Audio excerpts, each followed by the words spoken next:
जिन्हें देखकर हो जाता है सभी का दिल दीवाना और निकल ही जाता है कि मैंने प्यार किया। ऐसे ऐसे कितने कॉम्प्लीमेंट्स और ऐसा कितना कुछ सुनने को हमेशा मिला है। भाग्यश्री हमारे साथ में है और खुद बताएंगे कि कितनों का दिल दीवाना किया इन्होंने। अरे नहीं नहीं, मैं तो बहुत शुक्रगुजार हूँ कि 33 साल हो गए वो फ़िल्म को और फिर भी दर्शकों ने मुझे बहुत प्यार दिया है और आज तक दिल में ही रखा है। तो थैंक यू, थैंक यू। तो एक बार फिर आप सबसे रूबरू होने जा रही हैं और इस बार जो है डीआईडी मॉम्स और आप खुद एक मॉम हैं, तो कितनी रिस्पॉन्सिबिलिटी लग रही है और क्या लग रहा है कितना प्यार मिलने वाला है यहाँ से? देखिए, डीआईडी सुपर मॉम्स एक ऐसा मंच है जहाँ पर सब सुपर मॉम्स को हिम्मत और जज्बे की ज़रूरत है। तो मैं उनका बस हौसला अफ़ज़ाई करने आई हूँ, जहाँ पर मैं उनको सपोर्ट कर सकूँ, उनको ये बता सकूँ कि सपने कभी भी खोने नहीं चाहिए और जब आप सपनों की तरफ और बढ़ते हैं, जब विश्वास से आगे बढ़ते हैं, तब अ, दुनिया खुल जाती है आपके लिए और एवरीथिंग इज़ पॉसिबल। तो क्या लग रहा है कैसा टैलेंट आने वाला है? कितने कुछ ऑडिशंस में देखा आपने, अभी शूट में देखा? भाई मुझे तो ऐसा लगा जहाँ पर मैं एकदम नौसिखिया हूँ।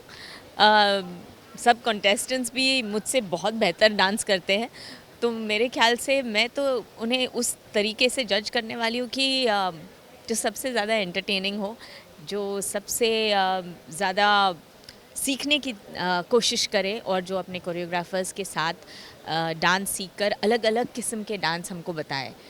But I feel all of them are so good. मतलब हर एक जो मॉम आती है वो इतनी जुनूनी होती है कि बस कुछ कर दिखाना है। बस ये एक मंच मिला है हमको और हम दुनिया को दिखाना चाहते हैं कि हम सिर्फ घर गृहस्थी नहीं, बल्कि यहाँ पर मंच पर आकर हम लोगों के दिल तक पहुँच जाए। मैंने प्यार किया, फिर काफ़ी गैप के बाद आप लोगों के सामने एक बार फिर स्मार्ट जोड़ी में आपको मतलब कहेंगे हर एक फेज़ देखा लोगों ने आपका, कि क्या क्या हो सकता है, क्या क्या कर सकते हैं, तो कितना अच्छा एक्सपीरियंस था? स्मार्ट जोड़ी मुझे लगता है एक बहुत बेहतरीन प्रोग्राम था जहाँ पर हम कपल्स सब अलग अलग कपल्स थे, अलग अलग जगह से थे। हर उम्र के कपल्स थे, किनकी शादी नहीं हुई है, किनकी कुछ साल हुई है, कुछ तो तीसरी बार शादी करके आए थे। पर I think all in all शादी एक ऐसा बंधन है जहाँ पर हर वक्त काम करना पड़ता है और जो ये सोचते हैं, स्पेशली आज की नई जो जनरेशन है, वो सोचती है कि बस एक दूसरे से प्यार हो गया, शादी हो गई तो ज़िंदगी बस एकदम ही खूबसूरत होने वाली है। वो वैसे नहीं होता। शादी के हर मुकाम पे दोनों हस्बैंड वाइफ को उतना ही ध्यान देना पड़ता है, काम करना पड़ता है ताकि ज़िंदगी खूबसूरत हो। And I think all of us जो कपल्स थे, सबकी अलग अलग ज़िंदगी थी, अलग अलग प्रॉब्लम्स थे, उनके उतार चढ़ाव थे और उसमें से लोगों को बहुत कुछ सीखने को मिला। तो ये एक पॉजिटिव प्रोग्राम था, ना ही किसी को नीचा दिखाना या ईर्ष्या करने वाला प्रोग्राम नहीं था। It was something that made you believe in love. तो नेचुरली सब लोग जानते हैं कि मेरी दुनिया तो प्यार से ही घूमती है और मैंने प्यार किया के बाद मैंने प्यार किया और इसलिए इसलिए काम से थोड़ा समय मैंने अलग बिताया। पर अब जब एक नए ज़िंदगी की शुरुआत की है, मेरे ख्याल से ये सुपर मॉम्स मेरी ज़िंदगी का एक हिस्सा है, क्योंकि जैसे ये मॉम्स अपनी पहली वाली ज़िंदगी को छोड़ के अब अपने सपनों को जी रही हैं, मेरे ख्याल से कुछ मेरे साथ ऐसे ही हुआ जहाँ पर it's a new inning for you. I would say it's it's a new life for me, completely new life. क्योंकि अब फिल्मों का माहौल बदल चुका है। इतने सारे माध्यम हैं, ओटीटी प्लेटफॉर्म्स है, टेलीविज़न है, फिल्म्स है, और एक अ, ऐसा दौर है जहाँ पर हर कोई आर्टिस्ट के पास अलग अलग किस्म का काम है, अलग अलग चीज़ों की ज़रूरत है। एक ऑडियंस के साथ बस कनेक्ट होना चाहिए। ज़रूरी नहीं है कि कोई बहुत खूबसूरत हो या सिक्स पैक्स हो या बहुत दुबला पतला हो। मेरे ख्याल से to have that real connect, जैसे आप हो वैसे ऑडियंस के दिल तक पहुंच जाने चाहिए। तो वो कैरेक्टर जब आप बिल्ड करते हो तो अच्छा लगता है। एंड से सब नए डायरेक्टर्स हैं, तो I am looking forward to beginning new kind of work again. अच्छा, आप तो खुद मॉम हैं और अभी आपके बेटे की फिल्म भी, कैसा क्या रिस्पांस था और आपको कितना अच्छा लगा?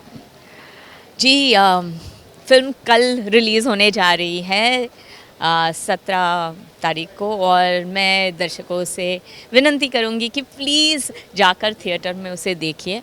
बहुत मेहनत से, बहुत प्यार से फिल्म बनाई है, और इसमें सब कुछ है। रोमांस है, ड्रामा है, फाइट्स है, डांस है, म्यूज़िक है। So it's a full on entertainer. तो जाके देखिए। निकम्मा, मेरा बेटा निकम्मा नहीं है वैसे लेकिन बहुत अच्छा काम किया है। सो जैसे आप लोगों ने हमेशा मुझे प्यार दिया है, आई होप कि वो आपके दिल तक पहुँचे और आपके दिल में थोड़ी सी छोटी सी जगह बना पाए। अच्छा, यहाँ पर आप के साथ उर्मिला भी शेयर करने वाली है जज की कुर्सी, तो कितना क्या बॉन्डिंग और कितना दोनों फर्स्ट मीटिंग है, कैसे क्या कुछ मिले पहले, थोड़ा बताएं। मैं एक्चुअली एक ही इंडस्ट्री में हम दोनों थे। वैसे देखा जाए तो उर्मिला जी मेरी सीनियर है। मैं शायद उम्र में उनकी सीनियर हूँ, लेकिन काम में वो सीनियर है। बहुत अरसे तक हम एक ही इंडस्ट्री में होते हुए भी कभी मिले नहीं थे। बहुत पहले मिले थे जब जस्ट मैंने इंडस्ट्री में एंटर किया थी। But now I think it's very different. और वो एक बेहतरीन अदाकारा है। वो एक बेहतरीन अदाकारा है और बहुत बढ़िया डांस भी कर सकती है। तो जाहिर है कि इस मंच पर उनका होना it's a big deal of support for me actually, क्योंकि डांस के बारे में जितना रेमो सर और उर्मिला जी जानते हैं उतना मैं शायद नहीं जानती हूँ। सो जब मुझे कोई बात समझ में नहीं आती तो मैं उनकी तरफ देखती हूँ कि भाई ये कौन सा डांस मूवमेंट है या कौन से टाइप का डांस है, तो मैं कुछ समझ पाऊँ। So it's lovely and she is a beautiful person. तो डांस का मंच है और आपका आइकॉनिक स्टेप अगर आप एक जाते जाते कर दे तो सब लोग जरूर देखना चाहेंगे। सब लोग एक्चुअली हंसते हैं ये स्टेप देखकर, कौन सा कबूतर यूं डांस करता है। गाना तो विल प्ले। Thank you. क्या कहना चाहेंगे, आते आते कुछ बोलना चाहेंगे? दिल दीवाना बिन ऑडियंस के तो ज़रूर देखिए मुझे DID सुपर मॉम्स पर। Thank you, thank you, thank you.